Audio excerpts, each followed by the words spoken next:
Baby. Ela vijolo vipi uliniambia utanipa? Nipe basi baby au utaki baby wako nipendeze? Ela nayo. Nazo nyingi. We.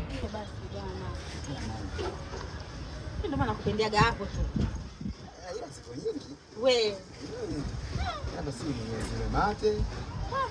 Twende kazi, nipe. Nipe hela hiyo. Hela nimekupa, enda kanitolee kikoba na kuja kumpa huyu mtu mzima mwenzangu. Ti mtu mzima. Wewe mama vipi huyu? Na wewe dada, mwanangu nimemlea kwa jitihada zote ili asibemendeke, leo unakuja kumbemenda ukubwani? Hivi unajua mwanao ananipa mambo mangapi matamu? Mambo mazuri. Baby, utaenda naye au utaenda na mimi? Unaulizwa wewe? Unaondoka na mimi au unaondoka na ile shangazi lilokubuna mtume? Nakuuliza. Jamani, alafu na wewe sikiliza. Unibemendea mwanangu ukome. Mwanzo na mwisho. Nikikuona utanijua kama mimi ndo mama nilonza mtoto au nimfanyaje. Shenzi wewe. Kwenda huko. Na tutatoka sana.